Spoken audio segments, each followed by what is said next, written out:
Assalamu alaikum everyone. Today we are going to discuss some very basic rules about English grammar. आप लोगों ने English grammar को बहुत मुश्किल मुश्किल तरीके से पढ़ा होगा। आज ज़रा हम कुछ आसान अंदाज में इंग्लिश ग्रामर को देखेंगे और यकीन कीजिए कोई मुश्किल बात है भी नहीं। अगर आपको ये समझ में आ जाए कि हम क्यों कर रहे हैं तो फिर क्या कर रहे हैं ज़्यादा मुश्किल नहीं रहता। तो शुरू करते हैं। देखिए जो मैं आज बता रहा हूँ बहुत दफ़ा हम इस तरह से इंग्लिश को अप्रोच नहीं करते। तो हम बात करेंगे आज पार्ट्स ऑफ स्पीच की और पार्ट्स ऑफ स्पीच की मदद से किसी सेंटेंस को देखेंगे कि वो कैसे बनता है। सबसे पहले तो देखिए बात करने के लिए किस किस तरह के अल्फाज इस्तेमाल होते हैं। How many kinds of words do we use when we try to make a sentence in English?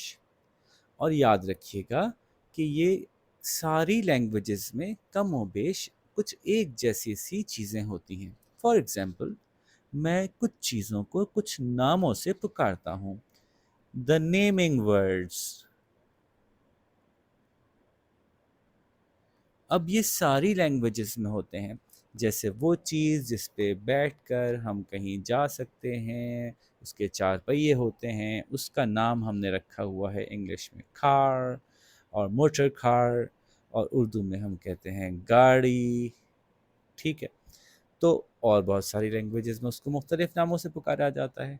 किसी भी चीज़ को जब हम कोई नाम दे के पुकारते हैं तो उसको कहते हैं नाउन। ओके, बात समझ आ रही है? तो अब नाउन्स बहुत सारे होते हैं। अभी हम नाउन्स की डिटेल्स में नहीं जाएंगे, common noun, proper noun, collective noun, ये नाउन वो नाउन, अभी ये नहीं कर रहे हम। अभी तो हम बिल्कुल बस बुनियादी तौर पे समझ रहे हैं कि नाउन क्या होता है। नाउन किसी भी चीज़ को पुकारेंगे तो उसका कोई नाम होगा। मैं अम्मी खेलने जा रहा हूँ। बेटा क्या खेलने जा रहे हो? मैं एक खेल खेलने जा रहा हूँ। बेटा उस खेल का नाम क्या है? ओह! नाम आया ना, यानी noun.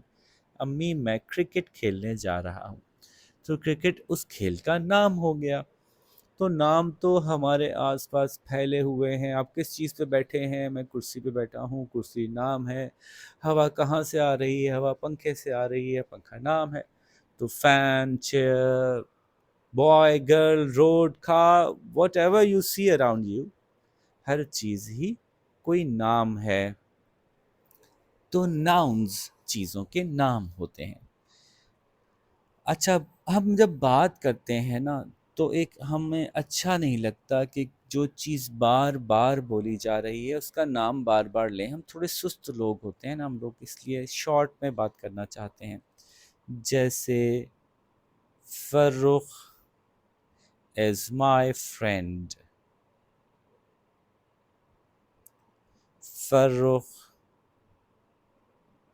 came to my house yesterday.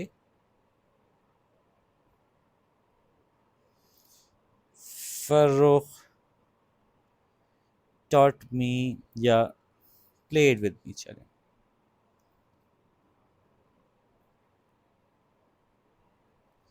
अब आपको लग रहा होगा कि इन जुमलों में कुछ गड़बड़ है, सुनने में कुछ अजीब सा लग रहा है। Farrukh is my friend, Farrukh came to my house yesterday, Farrukh played with me. So what we do, we try to replace the known noun by some simpler words। कुछ आसान अल्फाज को इस्तेमाल करके बार बार नाउन को यूज़ करना नहीं चाहते। तो ये जो अल्फाज होते हैं ना जिनको हम नाउन की जगह शॉर्टकट के लिए यूज़ करते हैं, उन अल्फाज को कहते हैं नाउन की जगह इस्तेमाल होने वाले, यानी प्रोनाउंस। ठीक है। प्रोनाउंस क्या होते हैं? जैसे कि यहाँ क्या हो जाएगा, Farrukh is my friend, he came to my house, he played with me. ठीक है। Farrukh and me went to school together, we went to school together. So we, he, she, they, it और बहुत सारे जो हम अल्फाज इस्तेमाल करते हैं वो प्रोनाउंस कहलाते हैं। तो वो इस्तेमाल किए जाते हैं नाउन के रिप्लेसमेंट में। ठीक है भाई, अब जुमला मुकम्मल करते हैं ज़रा जल्दी से, और तीसरी बहुत इम्पॉर्टेंट चीज़ लेके आते हैं जो कि पार्ट ऑफ स्पीच है। पार्ट ऑफ स्पीच का मतलब मैंने क्या कहा था, पार्ट ऑफ स्पीच क्या होता है? वो मुख्तलिफ अल्फाज की इसमें जो बात करते हुए हम यूज़ करते हैं। तो बात करते हुए हम नाउन यूज़ करते हैं, नाम लेते हैं चीज़ों का। बात करते हुए हम नाम बदल के प्रोनाउन यूज़ करते हैं। बात करते हुए बहुत दफ़ा हम बताना चाहते हैं कि हम क्या कर रहे हैं। What are we doing? The action words। Action words क्या होते हैं? एक्शन वर्ड्स हर ज़बान में होते हैं, उर्दू में भी होते हैं। इसीलिए मैं कहता हूँ ग्रामर समझना बहुत आसान है। अगर आप कोई भी ज़बान बोल सकते हैं तो आपकी अपनी ज़बान में भी कम व बेश उसी तरह की ग्रामर यूज़ हो रही होती है। हाँ, हर लैंग्वेज की अपनी कुछ थोड़ी सी डिफरेंट चीज़ें होती हैं, तो बस वही थोड़ी सी डिफरेंट होती हैं, बाकी तो सिमिलर होता है। तो क्या आपकी ज़बान में एक्शन वर्ड्स नहीं होते? जैसे कि खाना, पीना, चलना, बोलना, लिखना, खेलना, सोना, जागना, बोलते जाओ भाई, कितने सारे हो सकते हैं, है ना? तो वो सारे वर्ड्स जो किसी काम के लिए इस्तेमाल होते हैं, वो कहलाते हैं इंग्लिश में वर्ब्स, एक्शन वर्ड्स। ठीक है बच्चों, तो अब ज़रा ये बात समझिएगा कि इंग्लिश ज़बान में जो भी कुछ हो रहा होता है एक्शन, आम तौर पे, अभी मैं इसको आसान आसान कर रहा हूँ, बिल्कुल मुश्किल नहीं बना रहा। आम तौर पे हम ये तो बताते हैं कि क्या हो रहा है, और साथ ही में चुपके से ये भी बता देते हैं कि वो कब हो रहा था, क्या हो रहा था और कब हो रहा था। दोनों हम कहाँ बता देते हैं? वर्ब में बता देते हैं। इसीलिए बच्चों को वर्ब बहुत बुरे लगते हैं, क्योंकि उनको ये तो बताना होता है कि क्या हो रहा है, साथ में भी बताना होता है कि कब हो रहा है। जैसे कि मैं कह रहा हूँ कि फर्रुख इज प्लेइंग। खेल तो, फर्रुख के साथ खेल तो एक्सप्लेन किया हमने, लेकिन ये बताया कि वो अभी खेल रहा है, अभी खेल रहा है। और अगर मैं कहता कि फर्रुख खेला था, ठीक है, तो मैं कैसे कहूँगा? फर्रुख प्लेड। सो प्ले ही था, वो बेचारा प्ले ही था। कभी उसके साथ इज प्लेइंग लगाएंगे, कभी उसके साथ ईडी लगा के बताएंगे कि पहले हुआ था काम, कभी कहेंगे चल रहा है, कभी कहेंगे हो चुका है, कभी कहेंगे होगा। तो मुख्तलिफ़ तरीक़ों से हम वर्ब को यूज़ करेंगे। अगेन, मैं किसी भी पार्ट ऑफ स्पीच की डिटेल में अभी नहीं जा रहा हूँ। हम डिटेल में जाएंगे और बहुत अच्छी तरह आपको सारे पार्ट्स ऑफ स्पीच ऑन का इस्तेमाल सिखाएंगे, लेकिन आज की वीडियो में सिर्फ पार्ट्स ऑफ स्पीच का बेसिक इंट्रोडक्शन है। सो वर्ब क्या होती है? जो बताती है कि काम क्या हो रहे हैं और वो काम कब हो रहे हैं, ये भी वर्ब बता देती है हमें। ठीक है भाई, अब क्या और कोई बात भी होती है? क्या जब हम बात करते हैं कुछ और तरह के अल्फाज भी इस्तेमाल करते हैं? Yes we do. Let's see. कभी कभी हम कहते हैं कि फर्रुख, यार एक तो मेरा नाम लिखने में लंबा है, अली लिख देता हूँ। Ali is writing. अब बताइए इसमें से नाउन कौन सा है? अरे भाई नाउन ये रहा अली। अगर मैं कहूँ अ बॉय इज राइटिंग, इसमें नाउन कौन सा है? बॉय। ओके, अगेन जैसे मैंने कहा कि हम नाउन की किस्मों पे नहीं जा रहे, बहुत सारी तरह के नाउन होते हैं, लेकिन नाउन किसी भी नाम को कह सकते हैं। तो अली भी किसी चीज़ का नाम है, यानी कि इंसान का नाम है। बॉय भी किसी चीज़ का नाम है, यानी कि इंसान को बॉय भी कह सकते हैं। इसमें वर्ब क्या है? ओ, वर्ब जो है वो एक्शन है, जो वो काम कर रहा था, तो इसमें राइटिंग वर्ब है। This is verb, this is noun. कितना आसान काम है। अगर मैं कहूँ कि अब अली लिख रहा है तो अली नाउन हो गया, राइटिंग एक्शन हो गया। मैं कहूँ अली लिख रहा है वाइट बोर्ड पे। वाइट बोर्ड क्या है? या मैं कहूँ कि अली लिख रहा है रजिस्टर पे या बुक पे। तो ये रजिस्टर और बुक क्या है? ये भी किसी चीज़ के नाम है ना भाई? नाउन। नाउन। अब अली एक नाउन है, व्हाइट बोर्ड एक नाउन है, दोनों एक ही जुमले में आ गए। और अली का व्हाइट बोर्ड से क्या ताल्लुक है? अली व्हाइट बोर्ड के ऊपर लिख रहा है, व्हाइट बोर्ड पर लिख रहा है। तो जुमला पूरा कैसे होगा बच्चों? Ali is writing on the white board. On, ठीक है। इसी तरह से a boy is writing on, या इन कह लें, चलें ऐसे यहाँ पे इन कह लें, in the register. On the register, in the register, ये दोनों नाउन थे, अली और रजिस्टर। इन दोनों का रिलेशनशिप क्या है कि बॉय रजिस्टर में लिख रहा है। ये इन जो वर्ड है और ये ऑन जो वर्ड है और ये अंडर जो वर्ड है और ये ओवर जो वर्ड है, ये सारे वर्ड्स क्या करते हैं? ये कहलाते हैं prepositions। prepositions की हम अलग से क्लास भी लेंगे, इसीलिए जैसे हम किसी भी पार्ट ऑफ स्पीच की डेप्थ में नहीं जा रहे तो इसकी भी डेप्थ में नहीं जाएंगे, बस ये समझेंगे कि क्या होते हैं। prepositions की सबसे आसान डेफिनेशन ये है कि वो नाउन्स की दूसरे नाउन से रिलेशनशिप बता देता है। क्या ये बिल्कुल 100% परफेक्टली करेक्ट डेफिनेशन है? नहीं, 100% परफेक्टली करेक्ट डेफिनेशन पे अभी हम नहीं जा रहे, अभी हम बुकिश डेफिनेशन पे नहीं जा रहे, अभी हम ऐसी बात कह रहे हैं जिससे कि बच्चे को समझ में आ जाए कि ये होते क्या हैं। तो प्रपोजिशन को आप ऐसा समझिएगा कि दो नाउन्स का आपस में क्या ताल्लुक है, ये हम देखते हैं। जैसे कि गर्ल और फ्लोर, और एक्शन है जी गर्ल का कि वो स्टैंडिंग है, is standing. A girl noun, is standing verb, floor noun. इन दोनों में क्या रिलेशनशिप है? Girl is standing on the floor. ये ऑन क्या कर रहा है? ये ऑन बता रहा है कि गर्ल फ्लोर के साथ कहाँ है। अंडर द फ्लोर भी हो तो सकता था। अच्छा, तो स्टैंडिंग कैसे होगी? तो फिर कोई और सा वर्ड देते हैं, जैसे कि हम कहते हैं कि सिटिंग कह देते हैं। The child is sleeping. अब चाइल्ड एक नाउन है और हम कहते हैं काउच। काउच, तो चाइल्ड भी नाउन है, काउच भी नाउन है। The couch, the child is sleeping couch पे कहाँ? ऑन, तो on the couch. He on क्या हुआ? दो नाउन्स के रिलेशनशिप को बता रहा है कि बच्चा नाउन काउच पे कहाँ सो रहा है, उसके ऊपर सो रहा है। तो ऑन प्रपोजिशन हुआ। इसकी जगह कोई और प्रपोजिशन लिख के बड़ा मजा आएगा।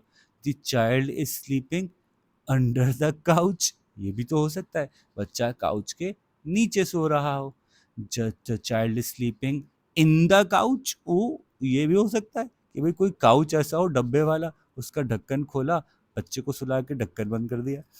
तो ये जो प्रपोजिशन है ये बहुत सारे होते हैं, जैसे in, on, under, over, beside, beneath, above, और बहुत सारे हैं। तो ये हम जब प्रपोजिशन करेंगे तो फिर हम उस वक्त बहुत डिटेल में समझेंगे कि प्रपोजिशन पार्ट ऑफ स्पीच कैसे कैसे कौन कौन सी हालत में हो सकते हैं।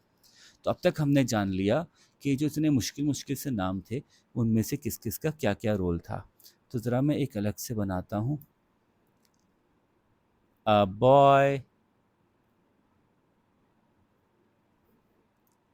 और ही, ये हो गया नाउन, ये हो गया प्रोनाउन। इज वॉकिंग, ये हो गया वर्ब। ऑन, ये हो गया preposition। द रोड, ये भी एक और नाउन हो गया। अब सब्जेक्ट ऑब्जेक्ट ये वो, अभी हम ये ऐसा कुछ भी नहीं कर रहे, इस तरह से नहीं जा रहे अभी हम पार्ट्स ऑफ स्पीच कर रहे हैं भाई। ठीक है, तो आगे चलते हैं। और भी कोई पार्ट्स ऑफ स्पीच सुने हैं आपने? भाई मैं बात करना चाहूँ तो क्या और कोई बात करने को रह गई, कोई जुमला बताने में कोई ऐसा लफ्ज़ रह गया जो बहुत इंपॉर्टेंट था? कभी-कभी मेरा दिल चाहता है कि बॉय के बारे में मज़ा नहीं आया बात करने में। मैं चाहता हूँ कि बॉय को और बताओ भई, बॉय ना सही नहीं था, बल्कि बॉय बहुत मोटा था। अगर मैं नाउन को बताना चाहूँ कि नाउन को ज़्यादा एक्सप्लेन करने का दिल चाह रहा हूँ मेरा, a fat boy, a tall boy, a thin boy, a short boy, a lazy boy, a quick boy, a dash boy, जैसा भी बॉय है, a long road, a short road, a black road, a yellow brick road. सुनिए ना कहानी आप लोगों ने। तो मैं जब भी किसी नाउन को एक्सप्लेन करने के लिए कोई मज़ीद वर्ड लाऊँगा, तो वो वर्ड्स उस वक़्त कहलाएँगे, चाहे वो असल में कुछ भी हो सकता है वो पहले खुद कोई नाउन होते हों, लेकिन अगर कोई वर्ड किसी नाउन को एक्सप्लेन करने के लिए, उसकी डिटेल बताने के लिए इस्तेमाल होगा, तो वो वर्ड कहलाएगा adjective.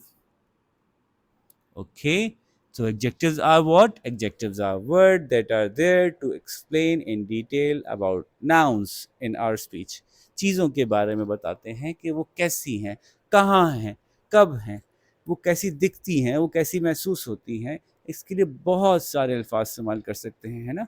Rich is an adjective, किसी शख्स के बारे में बता रहा है। पुअर इज़ एन एडजेक्टिव, इसलिए एडजेक्टिव्स के अंदर जो है वो अपोजिट्स भी होते हैं। ठीक है, टॉल का फिर शॉर्ट हो गया, फैट का फिर थिन हो गया, फुल का एम्प्टी हो गया। ये सारे अल्फाज जो हैं ये सब एडजेक्टिव्स हैं जो किसी ना किसी चीज़ के बारे में बता रहे होते हैं कि वो कैसी है। ठीक है बच्चों, तो ये भी एक पार्ट ऑफ स्पीच है जो बहुत आसान है।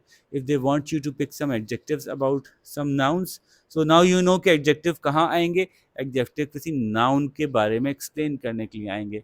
आमतौर पे नाउन से पहले ही लगाते हैं, कभी कभी कुछ जुमले में हो सकता है कि बाद में भी लगा दें हम, लेकिन अभी तो आसान आसान चल रहे हैं ना भाई। Okay, let's move on.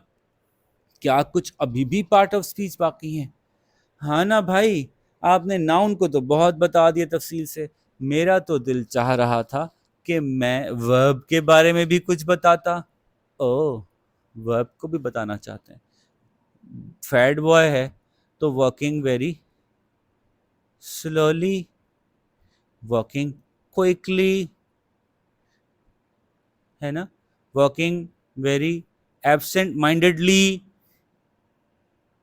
इस एक्शन को जो भी समझाएगा उसको हम कहेंगे कि वो वर्ब में एडिशन कर रहा है, तो ये एडवर्ब हो जाएगा।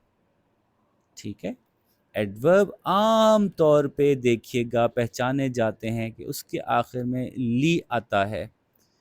ठीक है, तो adverb are there to give details about the verbs, the actions that are taking place. So adverb were one of the last components of the parts of speech discussion. इसके बाद जुमले से बाहर आ जाएंगे हम। जुमले के अंदर रहते रहते जो इम्पोर्टेंट पार्ट्स ऑफ स्पीच थे वो यही थे। नाउन आया, नाउन को रिप्लेस किया प्रोनाउन ने। वर्ब आया जिसने एक्शन बताया। प्रपोजिशन दो नाउन्स को एक्सप्लेन कर रहा था। अगर नाउन को और एक्सप्लेन करना है तो भाई एडजेक्टिव लगा दो। प्रोनाउन को और एक्सप्लेन करना है, वॉकिंग कैसे वॉकिंग, तो फिर आप एडवर्ब लगा दो। कभी कभी हमारी बात एक जुमले में पूरी नहीं होती और दो जुमलों में ऐसे बात करना चाहते हैं कि उनको मिला के बात करना चाहते हैं। तो भाई दो जुमलों को अगर मिलाते हैं, he is very tall, he can jump very high, तो देखिए इन दो जुमलों में अगर हम आपस में मिला के लिखना चाहते हैं तो बीच में कुछ वर्ड देना पड़ेगा। इस वर्ड को कहते हैं कंजंक्शन। जंक्शन मिलाने वाला, कंजंक्शन। जैसे कि and he is very tall and he can jump very high. He is very tall, so he can jump very high. He is very tall, और अगर मैं यहाँ can't कह दूँ, he is very tall, yet he can't jump very high. तो ये सारी चीज़ें जो दो जुमलों को मिलाने के लिए इस्तेमाल की जाती हैं, इनको कंजंक्शन कहा जाता है। तो ये तो बहुत आसान हो गया। कंजंक्शन वैसे ही ज़्यादा नहीं होते, थोड़े बहुत ही होते हैं। एंड है, सो है, और है, बट है। तो ये कंजंक्शंस कहलाते हैं जो मुख्तलिफ जुमलों को आपस में मिलाकर एक लंबी बात बना देते हैं। ठीक है प्यारे बच्चों, तो पार्ट्स ऑफ स्पीच में आखिरी एक बात रह गई जिसका पार्ट ऑफ स्पीच से कोई ताल्लुक डायरेक्टली तो नहीं, लेकिन आते हैं ये वाले अल्फाज भी। हर तरह के अल्फाज जो हमारे बोलने में इस्तेमाल होते हैं वो सारे अल्फाज कवर कर लिए हमने। तो अब ज़रा हम देखते हैं कि एक बात आखिरी रह गई, उसको हम कहते हैं इंटरजेक्शन। ये सबसे अलग बात है। इंटरजेक्शन वो वर्ड्स होते हैं जो हम अपने एक्सप्रेशन को, अपनी फीलिंग को एक्सप्रेस करने के लिए किसी आवाज़ के साथ निकालते हैं और उसके अंदर कोई फीलिंग छुपी होती है। ठीक है, फीलिंग वर्ड्स। इसीलिए जब हम इंटरजेक्शन लिखते हैं तो आगे एक साइन ऑफ एक्सक्लेमेशन लगाते हैं। क्यों भाई? पढ़ने वाला गौर से पढ़े, ये ना समझना कि ये सिर्फ सीधा सीधा लिखा हुआ है, इसको ख़ास फीलिंग्स के साथ अदा किया था। जैसे hurrah, it's an interjection where we want to insert some emotions into our sentence. तो हम वो अल्फाज जिनसे अपने इमोशंस का इजहार करते हैं उनको इंटरजेक्शन कहते हैं। उनको पहचानना कितना आसान होगा, क्योंकि उसके आगे आम तौर पे ये लगा होगा, एक्सक्लेमेशन मार्क। ठीक है भाई। तो कौन कौन से हो सकते हैं? इंग्लिश में कोई बहुत उदास होता है, किसी अफसोस के साथ कहता है alas how good was my friend he is no more. ठीक है, तो अलास के साथ जो है वो हम साइन ऑफ एक्सक्लेमेशन लगाते हैं, क्योंकि इंटरजेक्शन है। ठीक है, हुर्रे हो गया।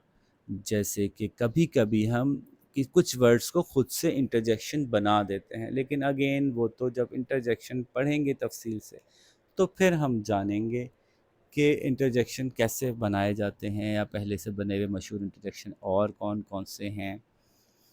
ठीक है जी। तो अब ज़रा रिकैप करते हैं। हमारी बात ख़त्म ही हो गई। इतनी सी बात थी कि किसी भी सेंटेंस में मुख्तलिफ़ तरह के अल्फाज इस्तेमाल होते हैं, जिसमें नाउन शामिल हैं जैसे अली, या फिर प्रोनाउन शामिल हैं जैसे कि ही या शी, वॉज, बल्कि इसको और कर लें, नाउन को एक्सप्लेन करने के लिए हम कुछ यूज़ करते हैं। ये हो गए नाउन, प्रोनाउन। तो नाउन भाई, नाउन को एक्सप्लेन करने के लिए कभी कभी हम यूज़ करते हैं जो अल्फाज, वो कहलाते हैं एडजेक्टिव। Was sitting. काम को एक्सप्लेन करने के लिए हम यूज़ करते हैं वर्ब, जो टाइम भी बताती है साथ में। ठीक है, फिर ऑन द फ्लोर, ये फिर नाउन आ गया। इस नाउन का इस नाउन से रिलेशनशिप बताने के लिए ये क्या कर रहा है?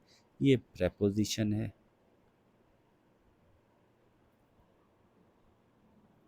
और उसके कपड़े ख़राब हैं, एंड हिज पैंट्स डर्टी। ठीक है, तो ये जो एंड आ गया, ये दो जुमलों को जोड़ने के लिए इस्तेमाल किया, इसको हम कंजंक्शन कहते हैं।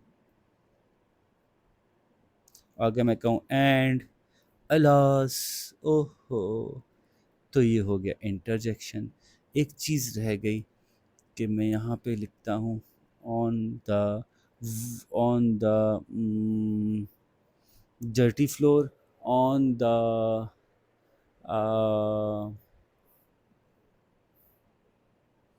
नहीं, फ्लोर को नहीं, बल्कि सिटिंग को एक्सप्लेन करूँगा ना। नाउन को तो एक्सप्लेन कर चुका है एडजेक्टिव से, सिटिंग को एक्सप्लेन कर रहे थे।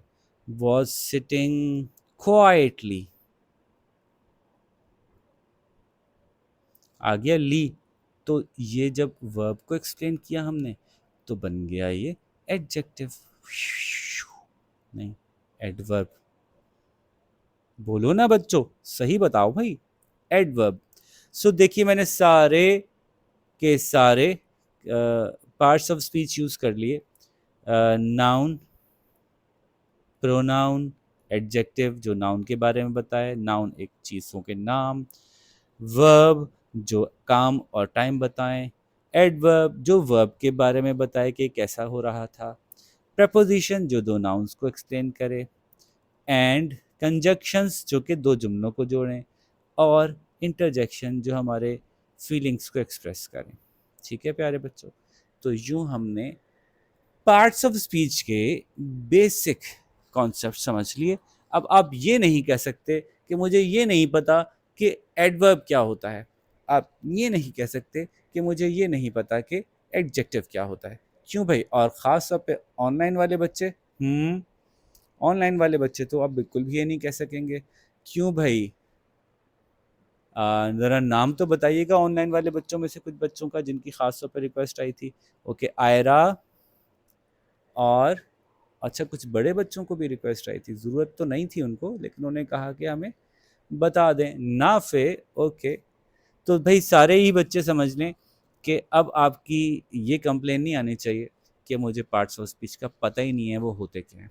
ठीक है, we'll see you soon with the detailed videos about all the parts of speech कि वो अलग से क्या क्या होते हैं, कैसे यूज़ करते हैं। और वैसे बाय द वे बहुत सारे इंग्लिश टीचर्स मुझसे नाराज़ हो रहे होंगे कि ये आप क्यों किया, ऐसा पार्ट्स ऑफ स्पीच से क्यों शुरू कर दी बात, बात को आप ऑब्जेक्ट सब्जेक्ट से शुरू करते तो फिर समझ में ज़्यादा आती बच्चों को। भाई मुझे लगता है कि ऐसे अच्छा लगता है, ऐसे ज़्यादा समझ में आ जाता है। तो हम फिर सब्जेक्ट ऑब्जेक्ट को भी ज़रूर कवर करेंगे, फ़िक्र नहीं कीजिए। ठीक है जी, अल्लाह हाफ़िज़।